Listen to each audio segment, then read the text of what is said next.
미국에서 노벨 문학상 수상자가 나왔다고 지금 언론이 크게 보도하고 있는 모습을 봅니다. 7년 전에 한식을 맞이해서 한국 갔을 때에 서점에 갔다가 책 한 권을 사서 본 적이 있는데 바로 노벨상을 수상한 그 작가의 책이었습니다. 저 서가 어디에 꽂혀 있는가 보도 보고 나서 뒤졌더니 있었습니다. 그때 읽기는 읽었는데 내용은 별로 생각이 안 납니다. 그런데 이 작가가 상을 받게 되었다고 했을 때에 보여준 태도가 저에게는 참 감동을 주었습니다. 그 글의 내용이 어떻고 저쩌고 논란이 많은데 그분이 이런 소감을 아버지를 통해서 이야기했죠. 전쟁이 치열해서 사람들이 날마다 죽음이 실려 나가는데 무슨 잔치를 하겠는가. 여러분, 다른 사람 같으면 잔치를 벌이고 인터뷰를 하고 그렇게 들썩할 법한데 지금 이 세계가 얼마나 눈물 흘리는 사람들이 많이 있는데 내가 혼자 상 받았다고 잔치하겠는가. 다른 사람들이 눈물을 흘리고 아파할 때에 그것을 공감하는 그런 사람이구나. 저는 그런 이미지가 그 기사를 보면서 생겼습니다. 오늘 예레미야가 애가를 쓰면서 고통당하고 있는 하나님의 백성들을 향해서 자기 백성 예루살렘을 딸이라고 부르면서 그 딸을 바라보는 부모의 마음을 가지고 슬프다 하면서 눈물의 노래, 애가라고 하는 게 슬픔의 노래라는 뜻입니다. 눈물의 노래를 써내려가고 있는 것을 저희들이 목요일부터 묵상하고 있습니다. 수요일날 예루살렘이 철저하게 멸망한 그 열왕기하 25장의 마지막 장을 우리가 본 다음에 그 처참한 조국의 현실 한가운데서 예레미야가 어떻게 반응하고 있는가 하는 것을 애가를 통해서 보여주십니다. 여러분, 이스라엘 백성들이 예레미야가 그렇게 하나님 말씀에 순종하라고 했는데도 불순종하다고 그렇게 됐어요. 참으시다가 하나님의 진노가 쏟아져서 그 예루살렘이 그 지경이 되었습니다. 여러분, 오늘 이 세계 가운데서 이 예루살렘의 멸망과 같은 그런 일들이 일어나는 것을 우리가 볼 때가 많습니다. 온 세계 곳곳에서 벌어지는 전쟁, 기근, 전염병 바라보면서 하나님의 말씀을 순종하지 않고 하나님의 뜻으로 살지 않았기 때문에 그런 결과가 생겨지는 거 머릿속으로 교리적으로 우리가 이해하고 죄값이다 그렇게 말할 수 있습니다. 근데 눈물을 흘리고 아파하는 사람들을 향하여 돌을 던지는 자리에 우리들이 서 있을 때가 참 많습니다. 예레미야가 어떻겠습니까? 그 처참하게 자식을 잃고 아이를 삶아 먹고 모든 것들을 뺏기고 포로로 끌려가는 그 백성들 보면서 따라다니면서 봐라! 내가 말할 때 들었어야지. 그거 안 하다가 그렇게 됐지 않냐? 그렇게 정죄할 자격이 예레미야에게 있습니다. 자신은 감옥에 가면서도 끝까지 하나님의 말씀을 대언했거든요. 그런데 예레미야가 정작 그렇게 예언한 대로 일이 벌어졌을 때 전쟁으로 칼에 맞아 사람이 죽어나가고 기근으로 사람들이 죽어나가는 그 처참한 현실을 맞이하게 되었을 때 어떻게 반응하고 있는가? 이 예레미야의 애가가 바로 그 백성들을 바라보시는 하나님의 마음을 저와 여러분들에게 보여주고 계십니다.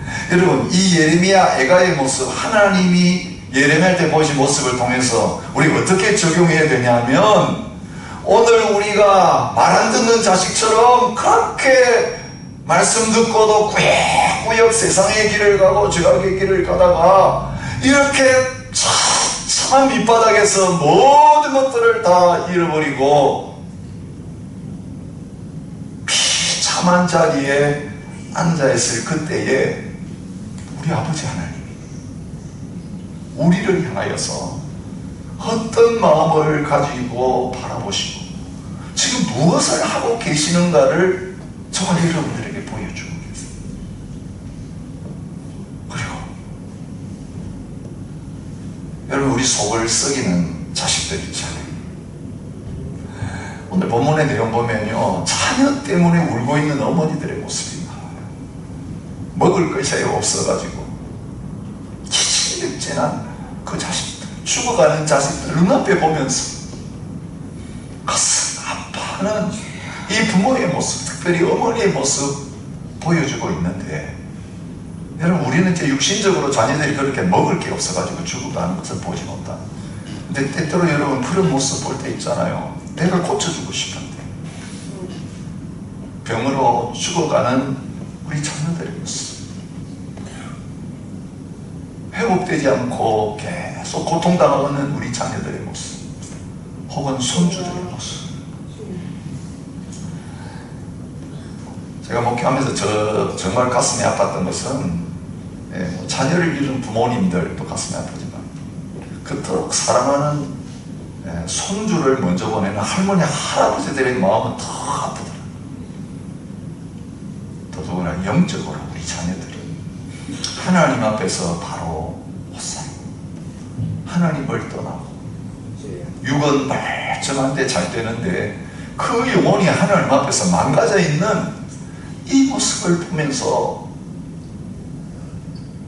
그 자식, 우리 같으면 의절하자, 이제는 끝내자, 그런 마음이 수없이 들고, 또 우리는 만나서 또 잔소리하고 또 정죄하고 좀 그렇게 할 때가 많은데, 희망 없다고 생각하는 이미 끝나버린 예루살렘처럼, 여러분, 성전 무너지고 예루살렘 성 무너지고 성벽 다 무너지고 다 죽고 이제 다 포로로 끌려가는 끝장난 자기 자식들을 향해서 하나님께서 품고 계신 그 마음을 어머니, 아버지, 할머니, 할아버지인 저희들에게 품게 하시는 말씀이 바로 이 예레미야 애가구나. 한 주간 내내 묵상하면서 그런 마음을 갖게 되었습니다. 여러분, 이 세계 곳곳에서 사람들이 죽어나가고 있습니다. 10월 7일 날 시작된 팔레스타인 이스라엘 전쟁, 4만 명이 넘는 사람이 죽었습니다. 그 전쟁 하나. 죽은 사람 절반이 여자와 어린아이들입니다. 전쟁으로 총 포탄에 맞아서 죽은 사람도 있지만 양식이 공급되지 않아가지고 굶어서 펴쩍 말라서 죽어가는 그 아이들의 사진이 심심찮게 뉴스에 보도되고 있습니다. 우크라이나 전쟁 2년 반 넘었습니다. 수많은 군인들이 그 전쟁터에서 죽어나갑니다. 여러분, 온 세계 곳곳에서 기근으로 말미암아 내전 때문에 혹은 가뭄 때문에 많은 사람들이 먹을 것이 없어서, 오늘 이 예루살렘의 참상처럼 먹을 것이 없어서 기아로 죽어가는 사람들이 너무 많습니다. 여러분, 200만 명이 넘는 사람들이 한 해에 먹을 것이 없어서 죽어가는 이 현실, 특별히 수단의 내전 때문에 많은 아이들이 죽어나가고 있습니다. 우리가 날마다 듣는 뉴스의 현실입니다. 근데 하도 많이 전쟁으로 죽고 굶어 죽고 그런 일들이 벌어지다 보니까 우리의 가슴에 공감 능력이 상실됐어요. 이제는 부담담해. 내 새끼가 그렇게 된다면 정신이 번쩍 들겠지만 그것도 남의 자식들이잖아요. 내가 모르는 사람들이잖아요.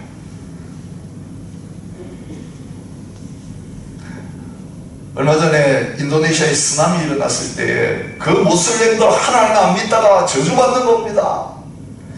강단에서 한 목사님이 그런 설교를 했다가 온 세상 사람들의 비난을 받는 그런 모습을 보았습니다. 오늘 우리는 고통으로 죽어가는 처참한 현실을 바라보면서 어떤 마음을 가지고 어떻게 반응하고 있는가? 오늘 말씀을 통해서 다시 우리 자신을 돌아보며 하나님의 마음을 품는 이 시간이 되었으면 좋겠습니다. 여러분, 예레미야 애가에 보면 이 시온의 모습, 예루살렘 백성들, 이 어려움 당하고 있는 모습들을 표현하는데요, 거의 비슷한 표현을 반복해서 쓰고 있는 것을 봅니다. 여러분, 어떤 슬픔을 당할 때 우리 한국 사람들이 그 슬픔을 표현할 때 어떻게 표현합니까? 가장 큰 슬픔 어떻게 표현합니까? 간장이 끊어진다. 창자가 끊어. 여러분, 실제로 우리 성도님들 가운데는 창자가 끊어진 아픔을 겪고 계시는 분들도 계세요. 그죠? 창자가 좁아져가지고 그 고1 때의 그 아픔, 근데 슬픔이 너무 크면 그 애간장이 끊어지고 창자와 간이 끊어지고 그런 아픔으로 표현합니다. 그런데 이 고난당하고 있는 이스라엘 백성의 처지가 바로 그런 처지라고 이미 우리가 묵상했던 1장 20절에서 말합니다. 내가 환난을 당하여 나의 애를 다 태우고 나의 마음이 상하오니, 그렇게 말합니다. 나의 애라고 번역된 단어가 창자라는 단어예요. 다 태우고 그것이 끊는다, 끓는다, 그런 뜻이에요. 한국말로 쉽게 표현한다면 내가 당하는 이 어려움이 내 창자가 끊어지게 할 정도로 나에게 큰 고통, 슬픔을 가져다 주고 있습니다. 당하는 그 입장에서 이스라엘 백성들의 고난과 슬픔을 그렇게 1장에서 표현하고 있습니다. 자, 이것을 바라보는 예레미야, 이 에가서를 기록한 예레미야, 오늘 11절, 2장 11절 말씀에서 자기의 심령을 이렇게 표현합니다. 내 눈이 눈물에 상하며 내 창자가 끊어지며 내 간이 땅에 쏟아졌어요. 같은 표현을 쓰고 있어요. 창자가 끊어지며 이게 애를 태운다는 원어, 같은 원어를 쓰고 있어요. 그 백성들의 고통 바라보면서 창자가 끊어지는 슬픔을, 간이 쏟아졌다, 그렇게 말하고 있습니다. 속에 있는 그 간이 밖으로 쏟아지는 것처럼 그 슬픔이 너무 커서 쏟아내지 않으면 안 될 정도라고. 여러분, 눈물을 쏟아내는 이게 다른 거 아무것도 하지 않았는데요, 마음을 치료하고 병을 치료하는 효과를 가져올 때가 있습니다. 여러분, 그런 경험 안 해보셨습니까? 어려움이 너무 와가지고 그냥 속에 그게 화병처럼 꽉 뭉쳐있고 눈물도 안 나오고 아무 반응도 안 나오고 하고, 그래서 시름 마음과 몸이 아픈 가운데 있었는데 어떤 한순간에 하나님께서 내 마음을 건드리실 때에 그냥 그 쌓였던 속의 슬픔과 아픔이 통곡으로 하나님 앞에서 쏟아져 나오는 그런 경험들, 여러분 은혜 받으실 때 해보신 적 있어요? 그때 뭔가 팍 뚫리는 느낌이 들면서 모든 것들이 해결되고 육신적인 증상마저도 사라지는 그런 경험을 해보셨을까? 이병무 박사라는 분 계십니다. 우리 고신대병원에서 암 치료하시던 의사였습니다. 이분이 최근에는 그 암 치료하는 그 그만두고 대암병원이라는 걸 열어가지고요, 칼로 암 잘라내는 게 아니라 다른 방법으로 많은 암 환자들 치료하는 사역하고 계세요. 근데 이분이 하는 사역이 두 가지예요. 하나는 웃음 치료예요. 가족들 오라고 해야지. 서로 힘들지 나누도록 하고, 또 웃기게 만들고, 본인도 그냥 코미디언처럼 하면서 처리받으면서 시달리고 힘들고 지쳐있는 그 사람들을 웃게 만들면서 병을 고치는 그 역할을 하고 계세요. 근데 이분이 하는 치료, 웃음 치료만이 아니에요. 눈물 치료도 함께 하고 있어요. 그분이 이런 표현을 했습니다. 웃음이 파도라면 눈물은 해일이고, 웃음이 가랑비라면 눈물은 소낙비다. 그만큼 웃음보다 눈물이 훨씬 더 효과가 크다는 거예요. 감정적으로 흘리는 우리의 눈물에 들어있는 성분 가운데 카테콜아민이라고 하는 스트레스 호르몬이 있다고 합니다. 그런데 그 속에 있는 감정이 눈물로 밖으로 나오게 될 때에 이 카테콜아민이 밖으로 나오면서 그게 쌓여지면 심장병도 생기고 다른 많은 질병들이 그 카테콜아민 때문에 생기는데, 울면서 그 호르몬이 다 나오는 가운데 육신의 암과 질병도 고쳐지는 그런 경험들을 하게 된다는 거죠. 그리고 눈물 흘리고 나면 모든 심장 박동, 자율신경계가 평안하게 안정이 된다는 거죠. 잘 우는 방법도 그분이 소개했습니다. 7가지 우는 방법. 7무요법이에요. 여러분 한번 적용해 보세요. 무조건 울어라. 무차별적으로 울어라. 무시로 울어라. 무수히 울어라. 무릎을 꿇고 울어라. 무한을 당해도 울어라. 무엇보다도 먼저 울어라. 여러분 얼마나 울음의 그 능력을 그 환자들 치료하면서 경험했으면 그런 말을 했겠습니까? 여러분 영적으로도 마찬가지인 것을 오늘 애가를 통해서 보여주고 계십니다. 얼마나 울었으면, 애간장이 타서 그 슬픔을 쏟아냈으면 내 눈이 눈물에 상하며, 여러분 그런 경험이 있으십니까? 하도 울어가지고 눈 이 가가 다 짓물러지는 그런 경험을 이야기합니다. 3장 48절에는 이렇게 말합니다. 내 눈에는 눈물이 시내처럼 흐르도다. 내 눈에 흐르는 눈물이 그치지 않고 쉬지 않는다. 쭉쭉 다니면서 계속 울고 다니는 예레미야의 모습을 봅니다. 예레미야 9장 1절에는 말합니다. 어찌하면 내 머리는 물이 되고 내 눈은 눈물 근원이 됐고, 죽임을 당한 딸 내 백성을 위하여 주야 하고, 머리 안에 물이 가득 차가지고 눈으로 계속 흘러나오면 좋겠다.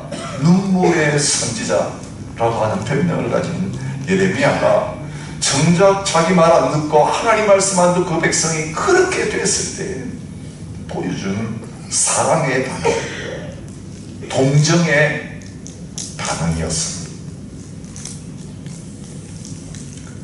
여러분, 우리 자신만을 위해서가 아니라 우리 자녀들을 생각하면서 지금 울어야 될 때라고 하는 그런 생각을 절실하게 가집니다. 여러분, 히스기야가 참 좋은 왕이었습니다. 그런데 마지막에 큰 실수를 했습니다. 근데 열왕기하 20장 보면 병 낫고 나서 바벨론 군대에게 모든 거 다 보여주고 이거 다 이제 옮겨지게 될 겁니다. 그런데 당신 때는 안 되고 다음 후손 때 그렇게 됩니다 라고 했을 때에 참 이해가 안 되는 말을 히스기야가 합니다.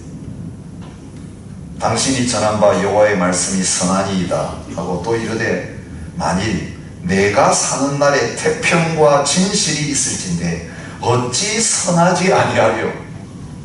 내 때 안 일어나니까 괜찮습니다. 여러분, 우리가 이 말씀 들으면서 다음 내 자식 때에 그런 어려운 일이 생긴다고 했을 때 나 시대에는 평안하면 됐습니다. 그렇게 반응하는 안타까운 모습을 보게 됩니다. 여러분, 오늘 이 시대에 일어난 일들 보면요, 우리 이제 얼마 살겠습니까? 우리 살아있는 동안에는 별로 심각하게 우리에게 영향을 안 미치는 일이지만 이미 교훈이 일들 보면 여기서 자랄 우리 자녀들, 우리 손주들 시대는 얼마나 하나님 앞에서 그들이 영적으로 고통을 당하며 어려움을 당할 것인가 생각하면 가슴이 먹먹합니다. 그런 이들이 호주 땅에서, 조국에서도 일어나고 있습니다.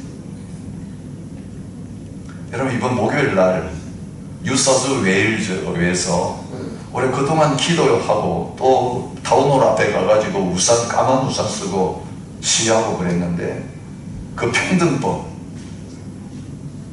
차별금지법이 통과되었습니다.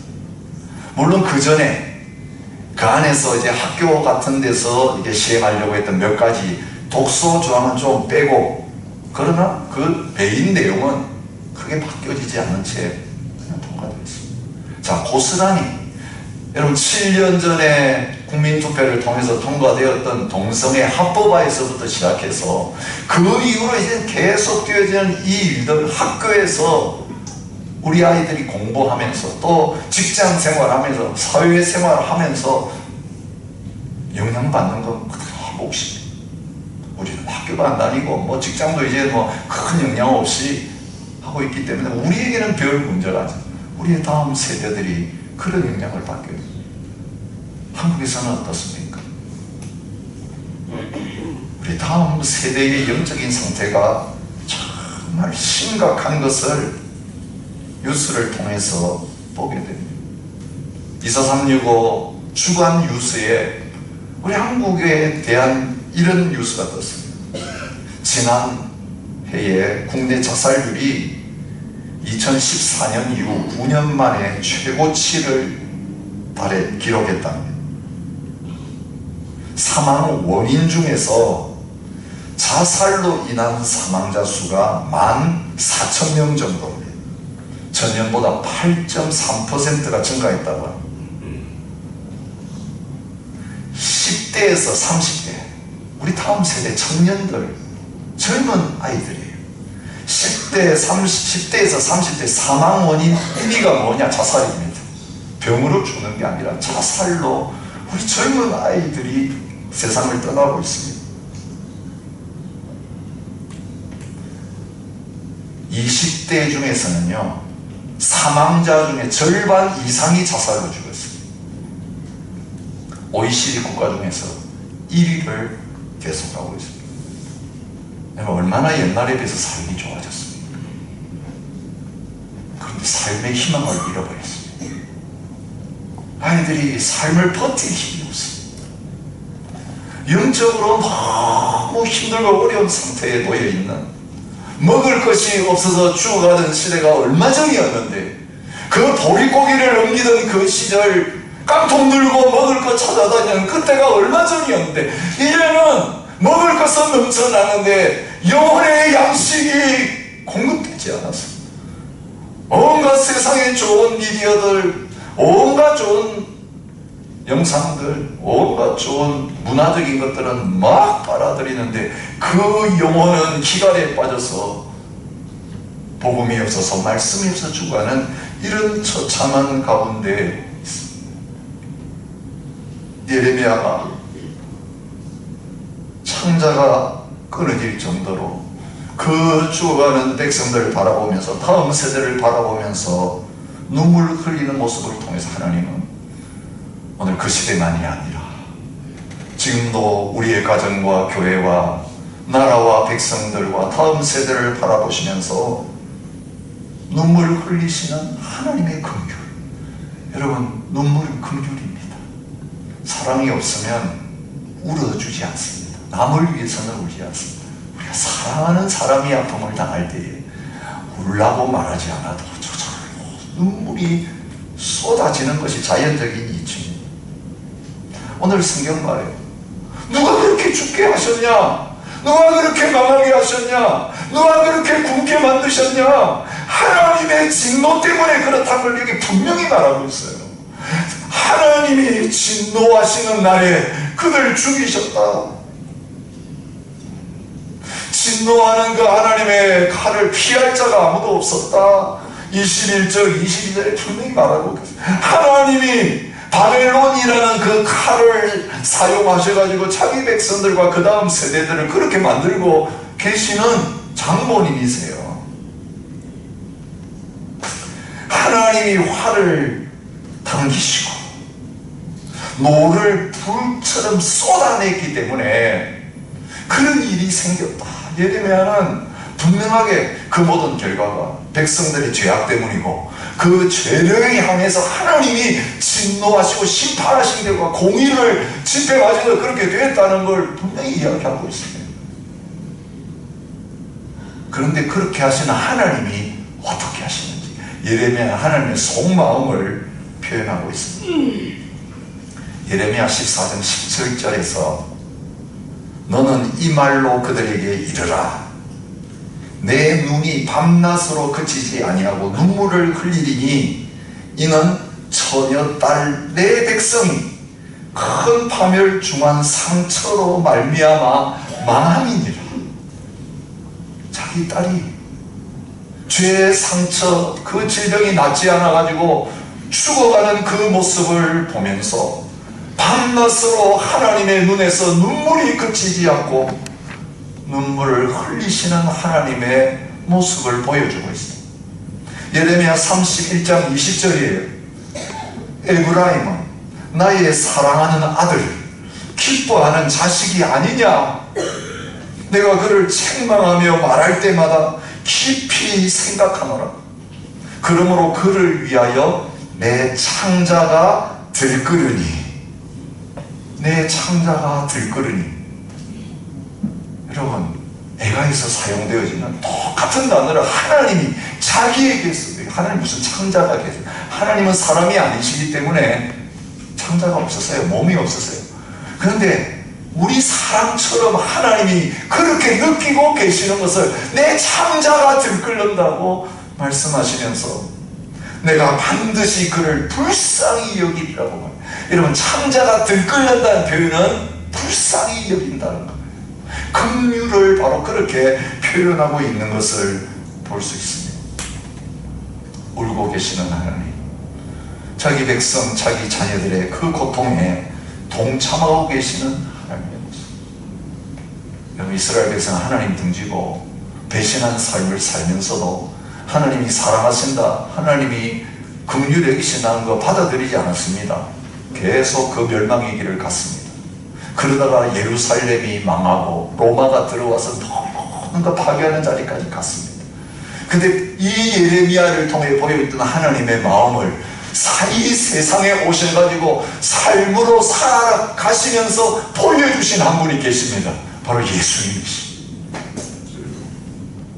여러분, 예수님 3번 오셨어요.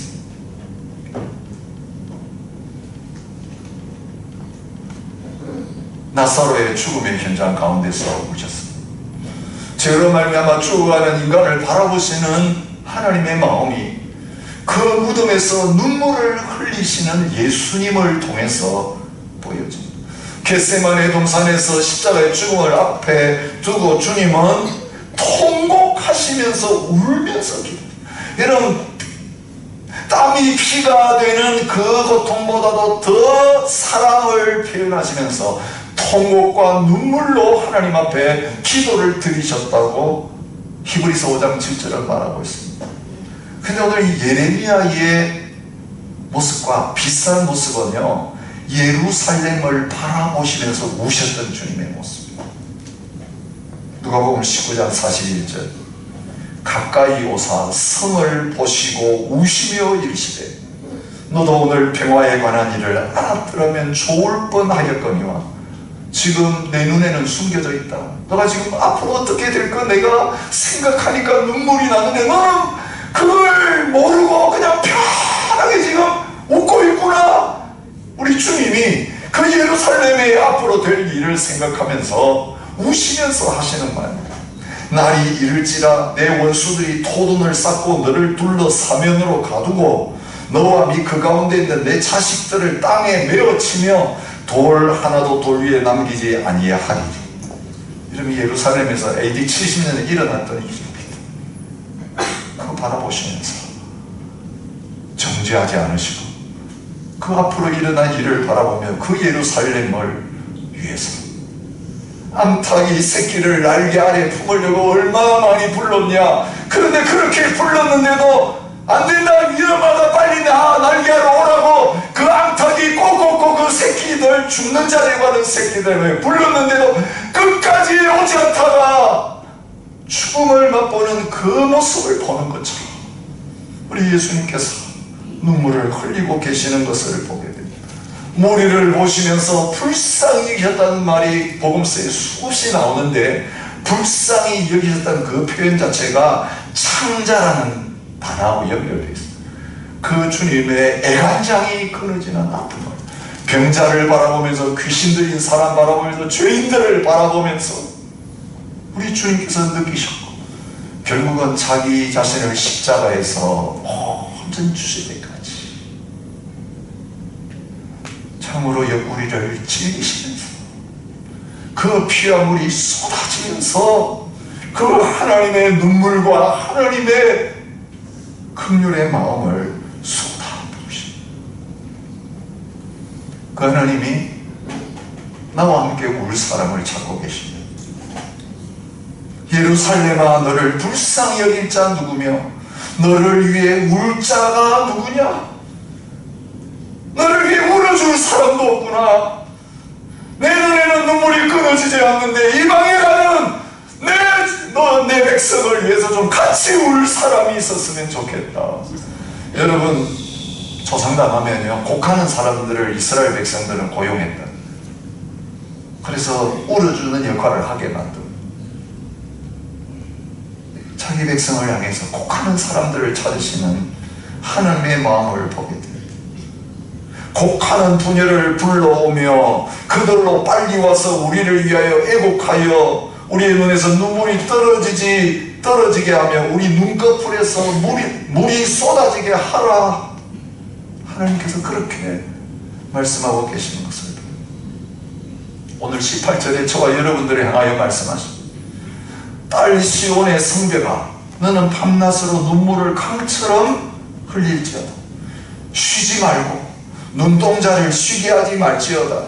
초저녁에 일어나 부르짖을지어다. 내 마음을 주의 얼굴 앞에 물 쏟듯 할지어다. 갓길 어디에서 주려 기진한 내 어린 자녀들의 생명을 위하여 주를 향하여 손을 들지어다. 여러분, 기도에 대해서 이렇게 다양한 표현을 씁니다. 손 드는 것이 기도입니다. 여러분, 물 쏟듯 마음을 쏟으라고 했는데요, 여러분, 다른 성경에는 쏟는다는 이 단어가 토로한다, 토해낸다, 그런 뜻으로 번역해요. 그래서 토로하십시오라고 하는 제목을 붙였습니다. 여러분, 유 박사가 7 무 눈물을 이야기하는 오늘 본문에 다 나와 있습니다. 쉬지 말고 계속 이 백성들 위해서 울으라. 그 눈물을 하나님이 병에 담으시고 그 눈물을 씻어주시고 그 눈물의 결과 거두게 하실 것이다. 여러분, 이게 저와 여러분이 주시는 약속이에요. 울려 씨를 뿌리러 나가는 자는 기쁨으로 그 단을 가지고 돌아옵니다. 여러분, 지금 우리가 눈물을 흘리며 씨를 뿌려야 될 때, 히스기야의 눈물을 보셨던 하나님, 그 눈물을 보시고 생명을 연장시켜 주셨던 그 하나님이 오늘 저와 여러분들의 애통하고 소리내어 울지 못하면서 그거리는 우리의 마음에 그 슬픔과 꼬여 들어가고 있는 우리의 애간장이 녹아내리는 그 애통함을 알고 계십니다. 보고 계십니다. 듣고 계십니다. 여러분, 하나님 앞에 울어도 됩니다. 우리의 쌓였던 눈물이 터지게 될 때 영혼이 치유되고 마음의 평안이고 기쁨이 회복되고 우리의 육신까지도 회복되어지는 놀라운 역사를 주님께서 이루실 것입니다. 여러분, 그 하나님 앞에 오늘 찬양하면서 우리의 마음을 쏟아내면서 저 하나님 앞에 기도하는 그런 시간이 되었으면 좋겠습니다. 주님, 우리 때문에 주님 많이 우셨지요.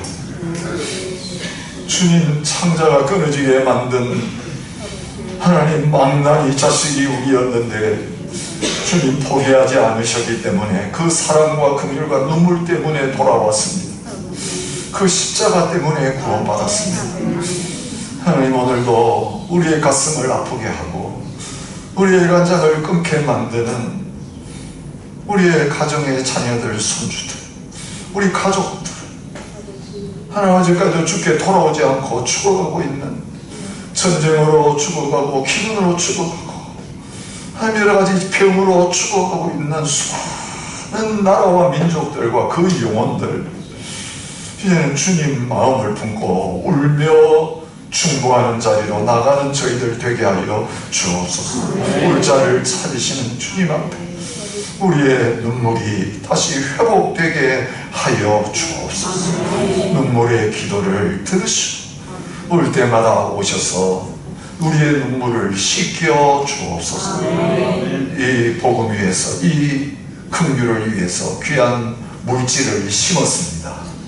하나님께서 100배, 60배, 30배 열매로 거두게 하여 주옵소서.